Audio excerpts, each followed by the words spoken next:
Good evening, everyone. This is Gil at Camppatton Family Compound. And tonight I have with me Tammy from Rebel Canners and Mark from Chef Tech. And it's the Monday Night Fireside Chat. And tonight's starting topic is going to be canning holiday leftovers because, hey, we always know we have a lot of leftovers during the holiday season. As soon as I come over here, I freeze. Of course. And there's Mark in the dark and muted.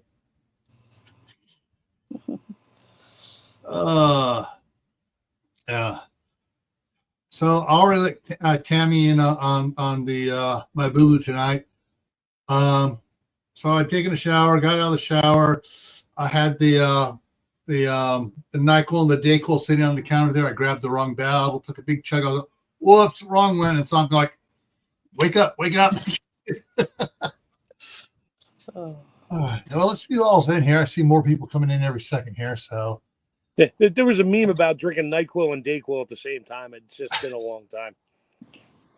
I don't know whether you're waking up or going to bed, huh? Yeah, or both at the same time. You go to sleep wide awake or stay awake wide asleep. Yeah. All right. So first one in this evening was Walt Rogers, and Phelan Clan Wolf, and Ryan the Gamer. Ryan. Mother Earth Garden Club. Kaylin Strain is in here. Lewis, it's the Marshmallow Man, is here. Hey, Lewis. And Mad Chick's dipping over on your side too. Oh, good job. Hey, got to do what I got to do, Yeah. Serena Norell's here. Hi, Serena.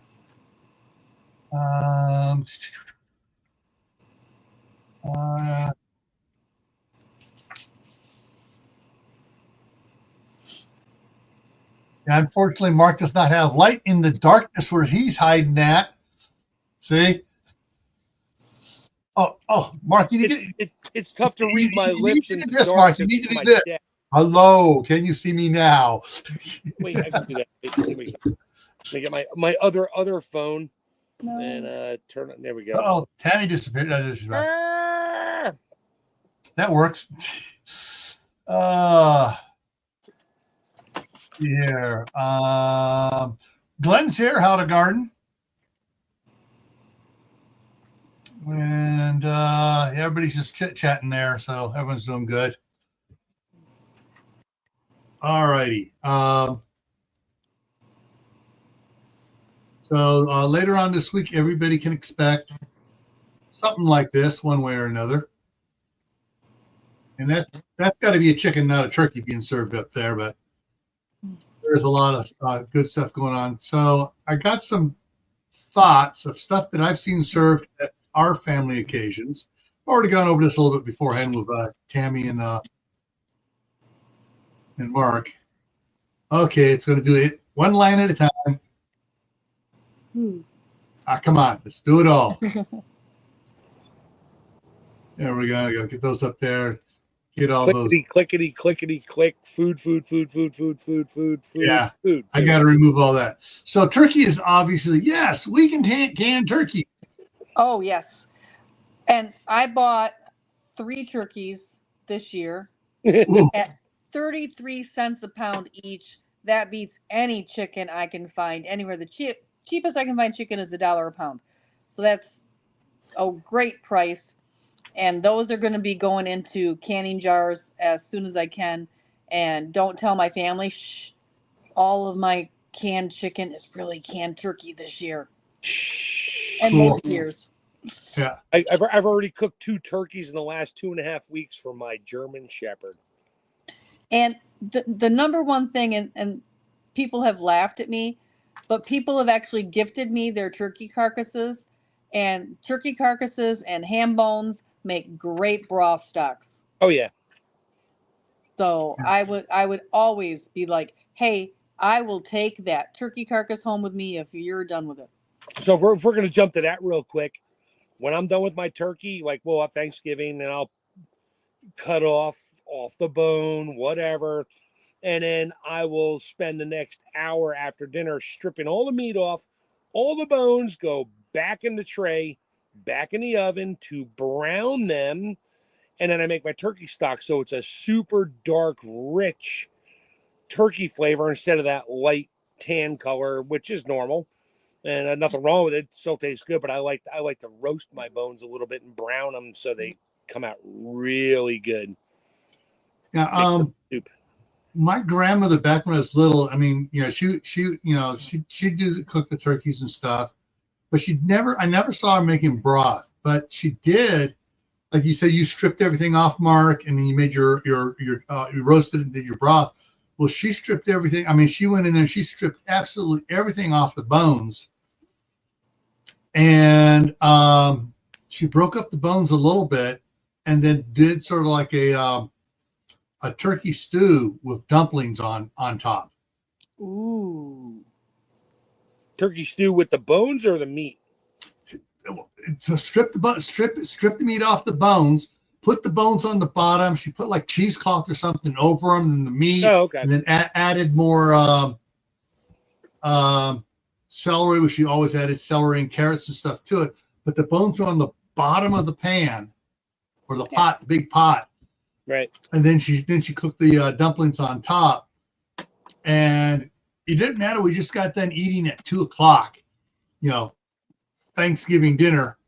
By 5 or 6, everybody was having a second dinner for dumplings. Yeah. Oh yeah. You see the biscuit dumplings that were like biscuits, or Well, she'd take the biscuit mix and do it all up and drop and them. make big monster dumplings and just drop them in there. Because different parts of the country have different definitions of dumplings. Some of them, they're like real thin, like a noodle, and rolled out with a frying pan. Up here, we have both kinds, and then they also have like the rivals, which are they take that mix. And so she basically made matzo ball soup, but used bisquick. Yeah. Yeah. Yeah. I mean, that's basically that followed the dumpling recipe on the box of Bisquick. Yep. That's what my mom did. But those were what my mom made. My grandma made the other kind though. Okay, we got some more people rolling in here. Sumi and Lolo and Preppa came in on my side. Myra Page and Angel's Homestead came in on your. Oh, and BB Rhodey came in on your side. Hi, everybody. Thank you. Now, it's been quite a few years since we've had the multiple meets. And this was, I'm trying to think back when it was. I'm thinking about 30 years ago. It was after my wife and I got married. But we had one of the last big to-dos before my grandmother passed away. And had both. All right, so in my grandmother's family, there was her and her sister, and then all the 13 brothers.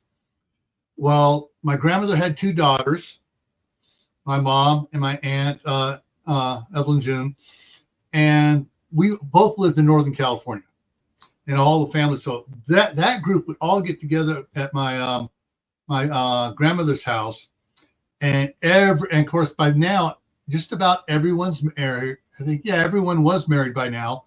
So all the kids my age are all married, and oh wait a minute, even a couple of the grandkids are married now.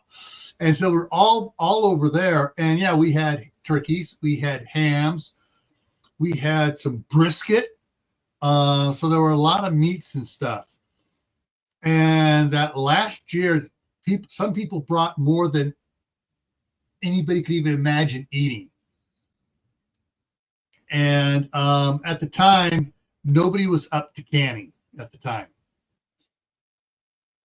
But I mean, of all that brisket, that would, but the ladies went in there, chased the guys out, which really ticked my uncle off because he loves to cook, and he got chased out of the kitchen, and they just stripped everything down. It was Tupperware City, and everything went into the freezers. You're muted, Tammy. Now we need to clarify the Tupperware. Did you have the real Tupperware or did you have Grandma's Tupperware? Because we have the big butter containers. We had the real Tupperware party Tupperware. Yeah, we didn't have a lot of that. We had the you Yeah. know, old, you know. Yeah, we had lots of that because both my dad and my uncle, whenever there was a Tupperware party, they heard about.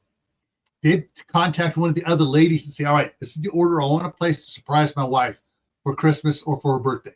That's And good. come Christmas or birthday, here's all this more Tupperware stuff. And yeah, so just about everything. It wasn't canning, but everything went in the freezers.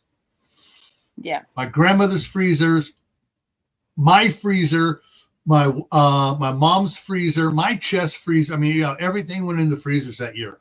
And yeah, but if we had been up for canning, we probably would have been canning a lot of stuff. Now, the one meat that you said, other meats, the traditional meat here is the guys go out in the morning while the girls are cooking and they go hunting. And then we wind up with venison on the table that we've got to process before we can have Thanksgiving dinner in the evening. So we always have venison on our table too for our meat.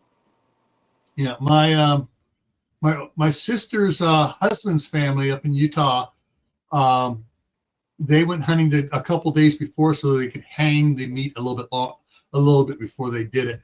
Mm-hmm. But they had venison up there quite a bit. Of course, they also the venison was cooked in a beer broth, Ah, and they did a lot of stuff like that. Now for yams, my mom would do the yams with about 2 cups of brown sugar sprinkled on top of the yams, then pack the then pack the marshmallows on top and put it in the oven at one temperature and then drop it out and put it underneath the broiler, the lower broiler. yeah, like make it all crunchy on top. Yeah. And yeah, that was, and thing is, so it was always amazing. We're talking about a dish about that thick, and that much of it was marshmallow crunchies. Yes. Oh, yes. That stuff was gone, and the rest of the yams was left. Yeah. Yep. But it did disappear over the next day or so. But it was just the type of candied yams type thing on top was just Yeah. But you can candied yams. I wouldn't really recommend putting the marshmallows in there. Your jar might be really hard to, and they might scorch. But you can do a little bit of brown sugar and can the yams in big pieces, And if you can also make like a pumpkin butter with the mashed jams. So if they have mashed jams, you could make a pumpkin butter. It's not USDA approved, but it is yummy for the tummy. And now, just to clarify, just because it's it's not USDA approved. It's not USDA denied either. No. It's just that it's and that's one of the things people don't realize. There were things that our ancestors did that was common thing that the USDA, we don't need, everyone does that. We don't need to do that in the thing. So they never tested it. Well, what their theory is that the center of the pumpkin butter, or in this case, you would use sweet potato butter, would be too thick, and you can't tell. Mine might be thicker than grandma's, or blah blah, or thinner, and so they can't accurately reproduce the exact same way, so they can't approve it. Well, I know I've done it the same way every year, and I haven't had a problem yet. So I think I'll just stick to the way I do it and the thickness Yeah. of it. Oh, yeah. All right. Then, of course, stews. I put a question mark by it because some people probably aren't thinking about it. Stews, with all your leftovers, if you have multiple meats, you can make a multiple meat stew. We're also doing bean soup, which is sort of a stew, because my mother always said my bean soup wasn't really bean soup. It was vegetable soup with beans in it, because I'm going to take that stuff from the relish tray. I'm going to take the celery leaves. I'm going to take all of the ends of the celery you cut off that you don't put on the celery tray, and I'm going to chop that up and add that to my stew or to my bean soup. My leftover carrots, I'm going to chop those up, throw that in my stew. So there's a lot of things there. Ooh, pumpkin butter on toast. Yes. Oh, yes. Yeah. Well, right now, Serena, Mark's not talking. He's being quiet. But what the now gravies usually there's going to be some gravy left over, but the gravy we always had for Thanksgiving was left over from Thanksgiving breakfast, which was usually a sausage gravy. If instead of you making it with flour, you make it with clear gel, then it is totally approved to can. If you make it with flour, it is not approved and it gets really clumpy. So I recommend using like an arrowroot powder or clear gel if you want to be approved to make your gravy. And if you use those instead of flour, I always use the arrowroot powder. Yeah. And I'm happy with it. But if you want to be approved, use clear gel, cook type clear gel. Yeah. Yeah, because and usually what the amount of gravy that was left over the next morning, and day after Thanksgiving, the older cousins would all descend on my grandmother's house. We're talking old Jay, the oldest, who has two hollow redwood trunks for legs. He had a place and stands 6'7". Nobody was fighting him for the sausage gravy. He got his portion. Oh, it was they'd come over there, and any mashed potatoes left over became mashed potato pancakes. Yep. Just became reheated, and we made more mashed potatoes as well. And I always save the mashed potatoes because we have and freeze them. You can put some cream cheese in them, and then they freeze really well. They don't get yicky. Or save them and freeze them to make potato latkes. So if they're cooked, they have like a hash brown, you could make a potato latke with it. Mm. And I love potato latkes. Those are traditional for us for Christmas. So if you plan your leftovers right, you're actually just meal prepping for the next big holiday. Yeah. And the next morning was another for breakfast was another pig out. And generally my grandmother didn't come out of the bedroom till about 10 o'clock after she could hear we're all done eating, we're cleaning up the dishes, everything else, and then she'd come out. You guys should have woke me up. And we're all like, yeah, right. We knew you were. We know what you were doing in there. You were just waiting for us to get done. But yeah, and that's generally where stuffing went. And like we talked before, you can't can stuffing. No, it gets nasty. The only thing you can do with stuffing is you have a bunch of the half pints. That's pack a bunch of them and toss them in the freezer and have them for so the guys can take them to work for lunch. And you can make they make stuffing balls where they put the turkey and then they put a little cranberry sauce on it and then they cover that whole thing with stuffing. Mm-hmm. And then they save some of the turkey gravy to put on top of it. You heat it up and then you pour that on top. Those are pretty good. And so I mean, the next morning breakfast, a lot of stuff that some people might think about canning for Christmas or whatever. They usually got ate the next morning. Cranberries, I've never seen cranberries survive the night before. See, at our house, I'm the only one that eats them, but I still make it for myself because I really like it. And then I wind up with half of a saucepan of it, like maybe two cups or something. And so those thumbprint cookies where you put jam in the center of it, instead of putting jam, I put my cranberry sauce in there. People absolutely love those. They think I made them on purpose. I really just use my cranberry sauce. And I always put those on my cookie tray at Christmas, and people just, those are the first ones that are gone because they're a little bit tart and not so sweet. And it really kind of cuts the sweetness. And so I actually make my cranberry sauce in order to have Christmas cookies. Yeah, still got a couple more people coming in. Lee, Cold War Prepper, Jack, Geeky Gardens, and Took by V's here. Hi.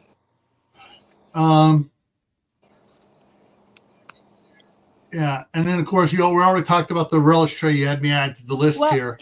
But I didn't talk about everything. Okay. So the vegetables off the relish tray, like the celery, the carrots, green onions, those are all going into soups and stews and the stock pot, something like that. Sorry, broccoli and cauliflower are out of here. No, they're unless you're pickling them. You can't use those for anything. But don't forget to throw the gherkins in your turkey soup. Just kidding. I am not having the dill pickle soup. The gherkins and the dill pickles that have all sat out and you didn't save the juice from them, like hopefully you saved some of the juice from them, those can all be ground up and made into sweet relish or dill relish. Yeah, so pickles sit out that long at my table. They're not going in anything. Not with people breathing all over them. And yeah, I have my sanitation. It's just our family. So I don't have, I've had some Friendsgivings, which are actually my favorite Thanksgiving dinners were Friendsgivings, where I'm like, I am having a buffet from 12 to 2. You may show up, you may fix a plate and leave, you may fix a plate and stay, but the buffet will be open from 12 to 2 and you're all welcome. And I've done that and I've actually loved it. It was actually more fun than family dinners. That's usually how our Thanksgiving runs. It's like, sometimes we'll all sit down and I'll put the bowls of sliced turkey, everything on the table, and that we'll hand it around. Or other times it's like, where everything is, serving spoons or anything, make yourself a plate, have a seat. Yeah. I've been to a few of those too, but my wife, when we get invited to one of those, can we bring a dessert? Yeah, bring a dessert. She brings her triple brownie death by Hershey. You had me a brownie. You had me a brownie. Basically, she gets the ultra miniature chips, and she dumps like 3 cups into the brownie mix. Ooh, geez. Oh, Chris, if you're watching this, please send me the recipe. And then you get done, and then she has an old Hershey tin can with a bunch of the Hershey recipes in it, and she makes a cold Hershey fudge frosting. Ooh, yes. Yummy. Oh yeah. You see some of these tough guys going, oh, brownies! They take a bite, and they're like, and their eyes start spinning in their heads. They take a big old massive bite. Serena, Magic Acres is mostly just agreeing with us and smiling and nodding. And he's not, if he says anything, I'll be sure to repeat it. Sorry, Serena. Yeah, I'll repeat it for you. I promise. Occasionally he makes a joke not worth repeating. Your jokes are better, Serena. Don't tell him I said that.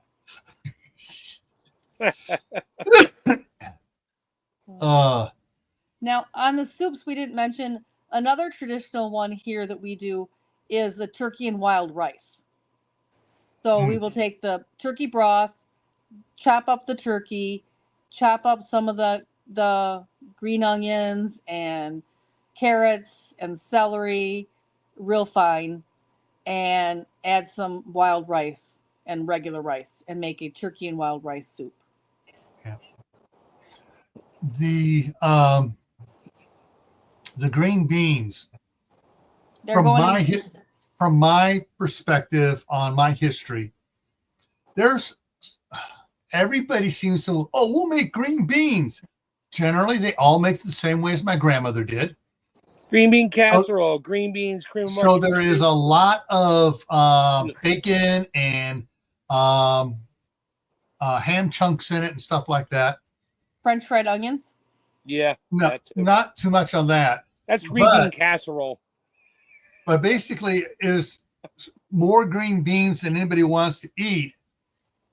However, when it comes at a certain time of the evening, it's like, okay, kids, anybody wants to pick the bacon and ham out of the green beans, go ahead and do it. And the younger kids decimate anything in that green bean, in that big bowl that's not green beans. They clear it all out. The only thing that's left now is green beans, and that usually goes to the chickens. I throw them in my soup. Yeah, They that's just go into my soup. Or my stew. Thanksgiving turkey soup. You can repeat this to Serena. My Thanksgiving turkey soup is the bones boiled off, made a broth. Whatever meat I feel like throwing in there, I'm not going to eat as a leftover. And every vegetable that was in a bowl gets dumped in there. So, that's Thanksgiving turkey soup, vegetable soup. So this is Mad Chick Acres recipe, Serena. He takes the turkey carcass, boils it down, makes the broth, takes that out, puts his meat, whatever meat he has, the turkey or whatever, in his broth, and then all of the vegetables from the vegetable bowls go in, and that's how he makes his soup, his leftover soup.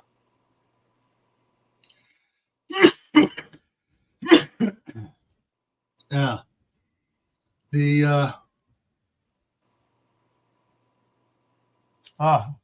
So Lee says, I picked ours today, packaged 8 pounds pre-cooked turkey with all the trimmings for 4, but there's only 2 of us. So there's going to be leftovers for the next day or 2. You got to have leftovers. You got to have those. You got to have those turkey sandwiches with cranberry sauce on there. Yeah. So Tammy, talk about canning potatoes. Mark, we're going to forget about canning potatoes. Serena, Mark is teasing me about canning potatoes. Yes, you can can potatoes. I prefer not to can my potatoes that are not raw, that are like served like this.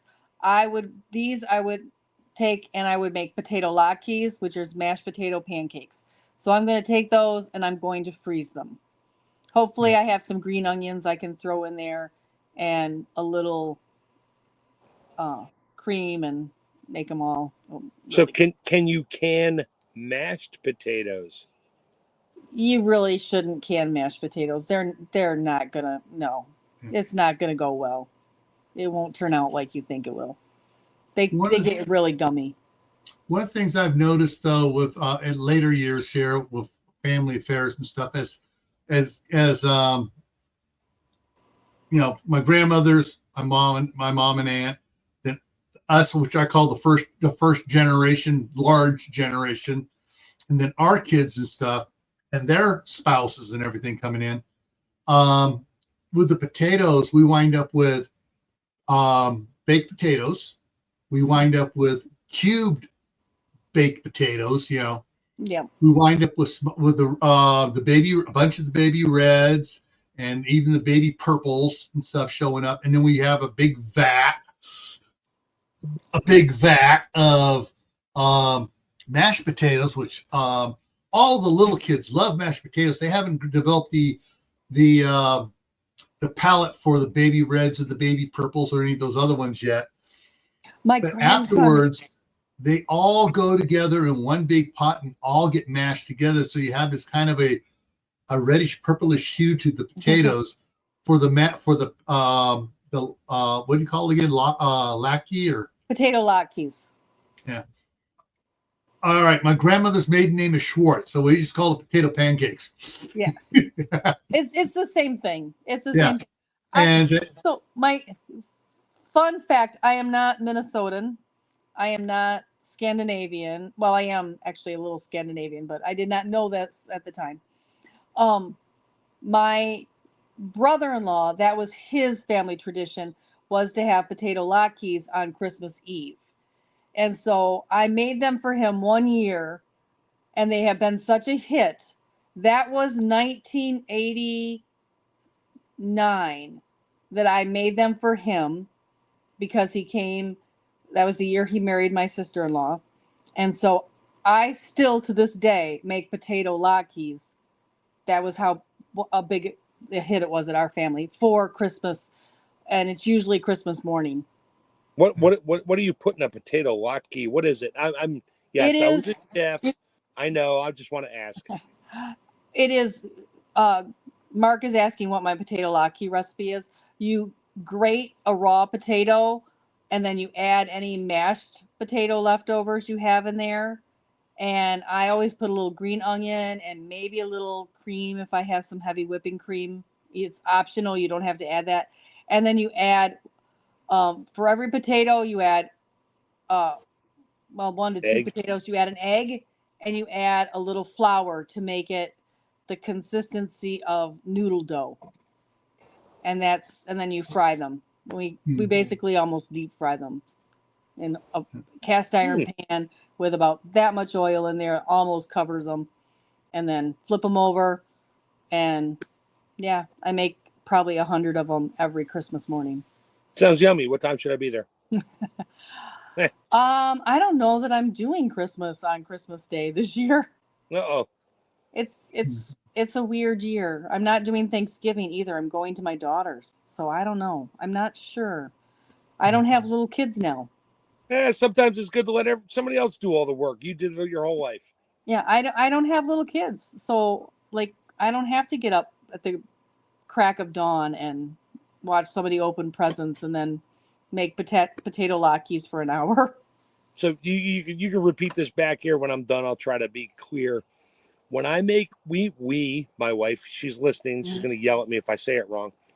When we make mashed potatoes, so I'll peel and chunk, say 5 pounds of russets, put them in a pot.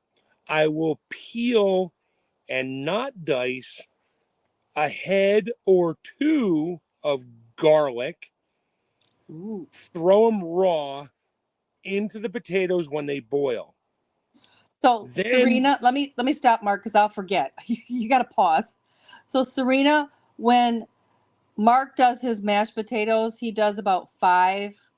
You said pounds. 5 pounds of 5 potatoes pounds. that are totally peeled, and then he does how And many quartered. pounds and quartered?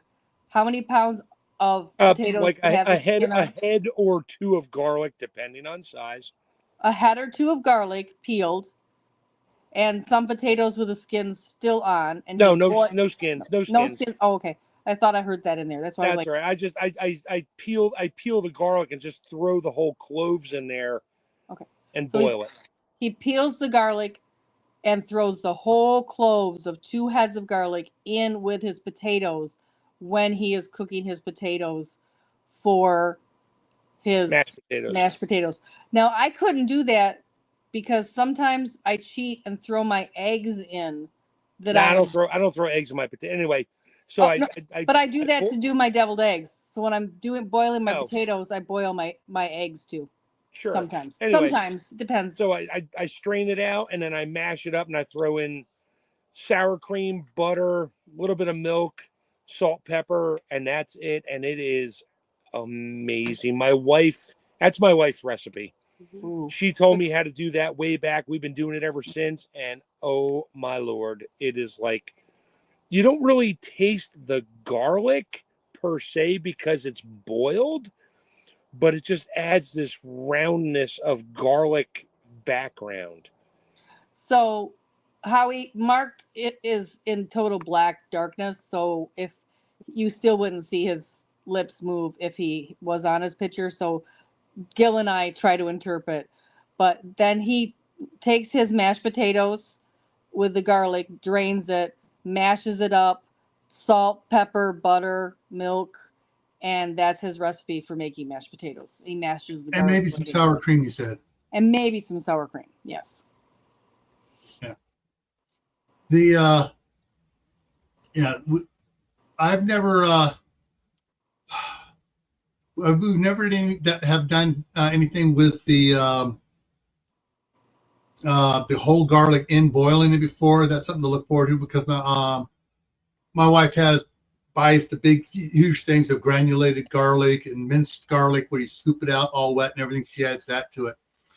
But one of the things that we do differently is, and my daughter's working on it right now, she's got a big pork belly, and she's hand cutting bacon and getting it ready now so that Thursday morning she's going, or actually Thursday night she's going to get everything ready, wrap the turkey and everything out, have it in the fridge, take it out, put it in the oven, and cook it with the thick bacon on it. But after the amount of bacon everybody gets for Thanksgiving, there's a lot gets just fried up just to get fried up, and then I run it through like a Cuisinart and just and into the mashed potatoes.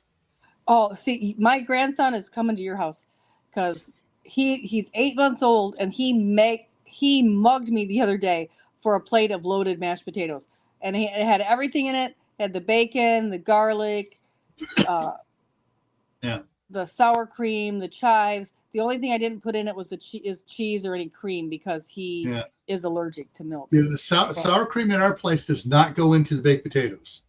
That's set off on the side. However, for the big pot, fat full mashed potatoes, there'll be 2 pounds of butter in there, and then a little milk, some heavy whipping cream. Gets all mixed up with the bacon in it and everything else in it, and then you have, for those that want it, can have the sour cream. They can add extra chives on it. They can add extra butter on it. They can add extra bacon on it. And then off to the side is pork sausage gravy to go on it as well, for those that want to do that as well. And some sausage patties get fried up as well, because we have some cousins who will take the sausage patties, put them on toast, put the mashed potatoes on top, pile everything on it, and then smother it with the gravy. Yum. Oh, so yeah. I have a flashlight on my face right now. I will talk about my loaded mashed potatoes that I freeze dry if you want me to. As long as you hold the flashlight. I got the light on already, so all we'll right, do that. Go for it. All right, can you see me? Yep, I can see you. Okay. I can. So I make loaded mashed potatoes for my freeze dryer. I do my chunked potatoes with the garlic. I boil them. Then when they're all cooked, I strain them out, mash it up. I add sour cream, and this is for 10 pounds of potatoes. I add a 2-pound bag of shredded cheddar cheese. I add 2 pounds of raw, before it was cooked, raw bacon that I chopped up and rendered down and cooked them into bacon bits. That gets mixed in. And a 2 to 3 bunches of scallions, and then salt and pepper. I mix that all up. I put them on my trays, and I freeze dry them into portions. So I did one on my live stream 2 months ago, and I just add water to it, and they're loaded mashed potatoes. But you want loaded mashed potatoes? Yeah. Now, what you just did also makes a great filling for pierogies. Oh, yeah. Or double stuffed potatoes. There was a question here specifically asking, Lee, Cold War Prep was asking, what's the difference between pierogi and Loki? There it is. That's the question he was asking. Oh, so a potato latke is a potato pancake. A pierogi is mashed potatoes wrapped in a noodle and boiled. And yeah, it's a potato ravioli. It's a potato ravioli. That's a great way to put it. And that's actually how I make them, is with the ravioli. It's a potato cheese ravioli, or a potato scallion ravioli, or you pick whatever potato mashed potato recipe you want and stick it in a ravioli. But a pierogi is wrapped is mashed potatoes, or a filling inside of. I've seen different pierogies inside of a noodle. Pasta pocket, yeah. So Diana Q's here on both sides, and she's here. It's CB at Hugo Homestead? Yeah. Let's see here. Pies. We have never had any problem with leftover pies. I don't think anybody has problems with leftover pies. Most of them you can freeze as long as they're not like a lemon meringue or a chocolate. My chocolate chiffon, I can't freeze that. Of course, it doesn't stay around long enough to freeze. I have my own special recipe for a chocolate pie, and it's pie crust, and then I take chocolate and melt it and make a layer of chocolate on my pie crust. Then I put in a layer of chocolate chips and the little ones, and a layer of marshmallows, and then I put cooked chocolate pudding on top, and then sometimes I make meringue to go on top, depending on how fancy I want to get. All right, Serena. Yeah, I know you meant pierogi. Pierogi is mashed potatoes wrapped in pasta, sort of like a ravioli. So,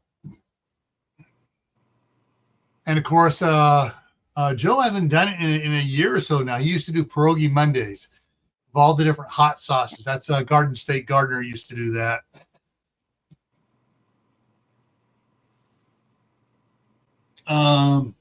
And of course, when it comes to pie at our house, my brother and I got everybody mad at us because the one year everyone else forgot whoever was assigned the whipping cream bought just 2 cans of the little crappy imitation whipping cream from the store, and we went back to the store and brought a gallon of extra heavy whipping cream back, and made whipped cream that was almost to the consistency of butter.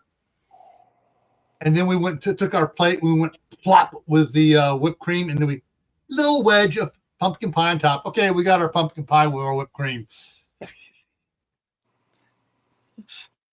After that, no one brought cans of whipping cream unless they've got the real dairy extra Ready heavy whip. Ready whip, the extra heavy whip, Ready Whip, and usually they brought a couple of the 3-packs in.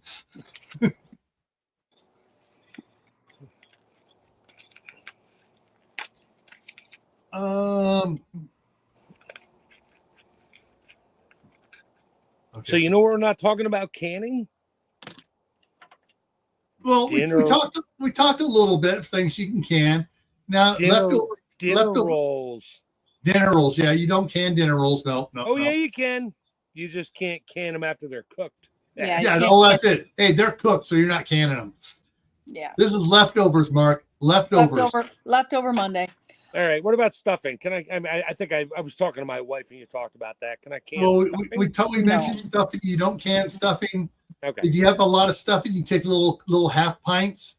You pack the little half pints and toss it in the jar in the freezer. You take it to work with you.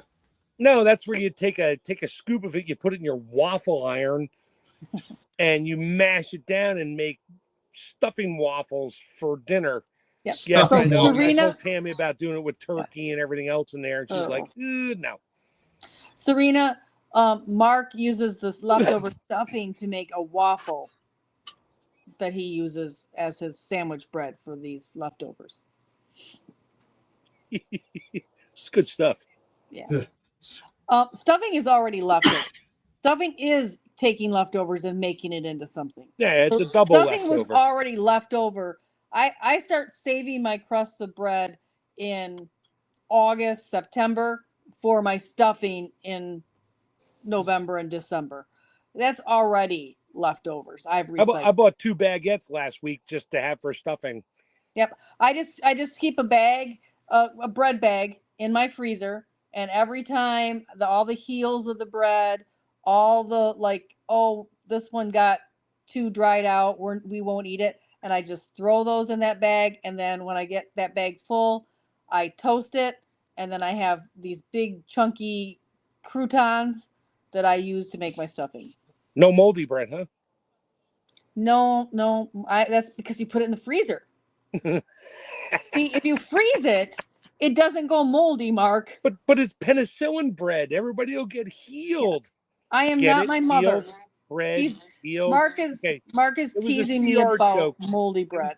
It was a CR joke. You'll get healed. Okay, anyway. Okay. Mark says that if I eat moldy bread, I'll get healed.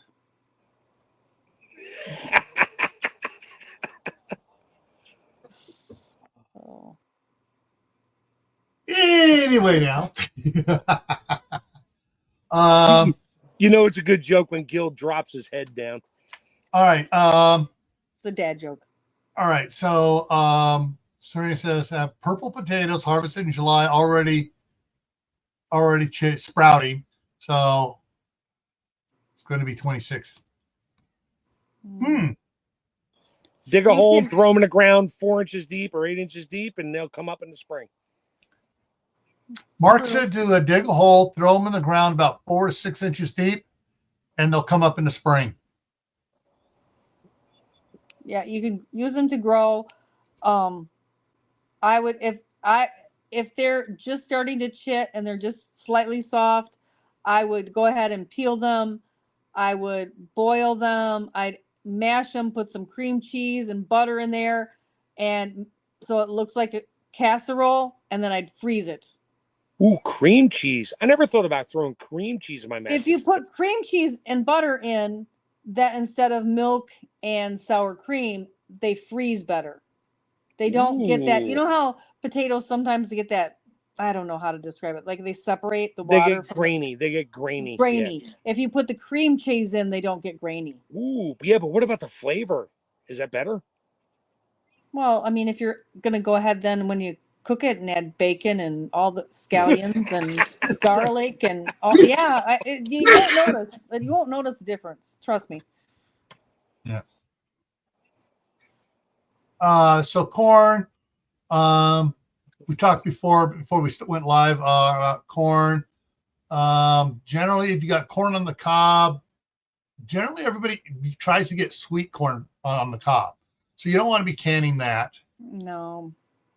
Now sweet corn in soups and stuff. Do you want to use sweet corn or field corn in soups? Well, depends on what you want.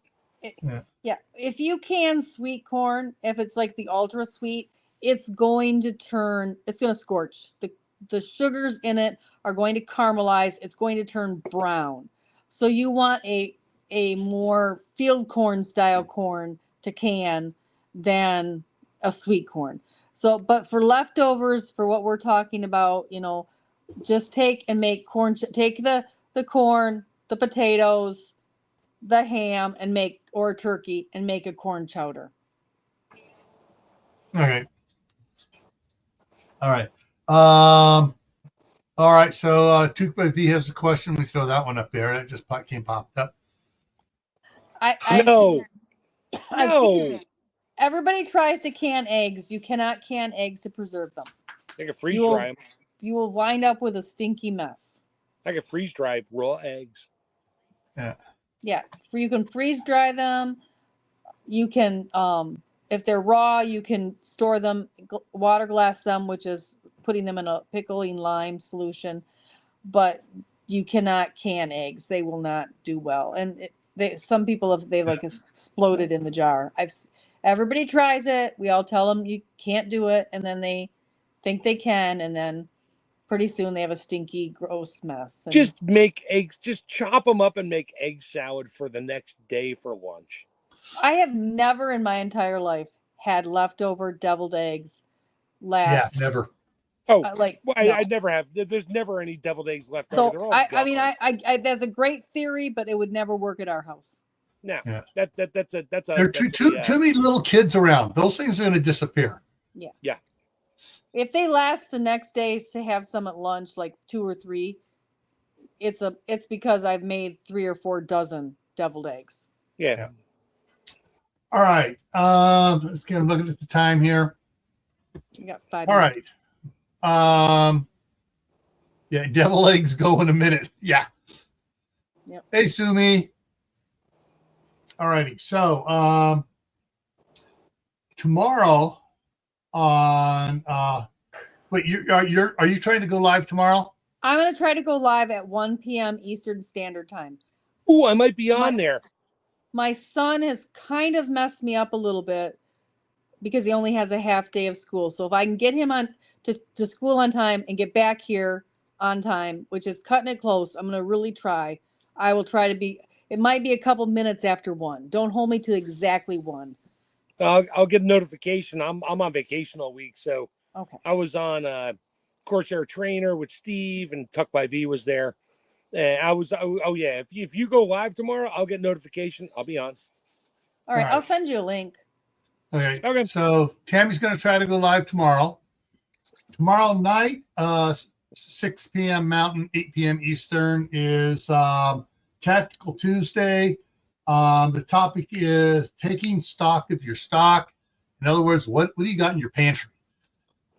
And stuff. So we're going to be talking about making sure you're taking stock of your stock, especially of what the idiots are planning to do in January.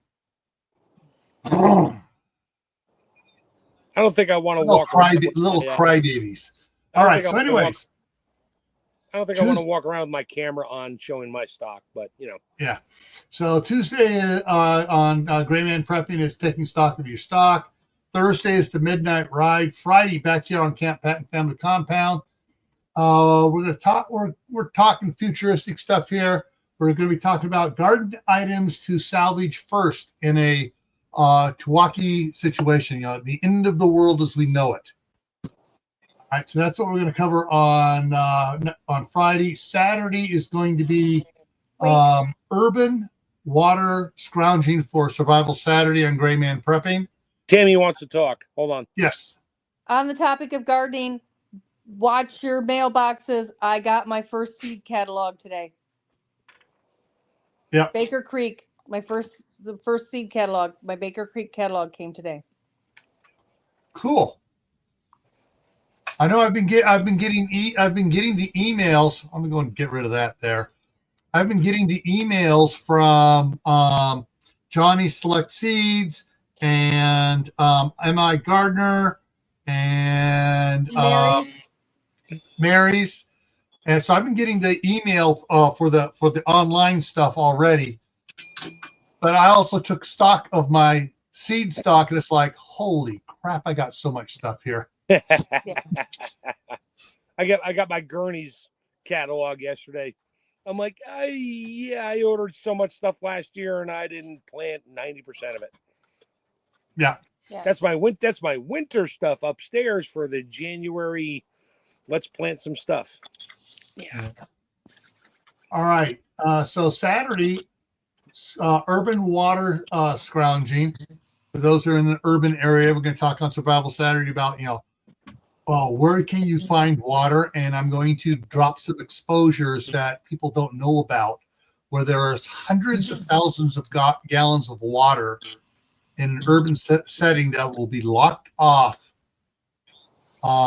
during a disaster, and how you can get access to it. Toilet tanks. Nope. This is by the water utility. So, this is a lot of things that most people don't know about, even those that are in the industry. So the next Monday here, the topic is canning wild things. Ooh, where the wild things are.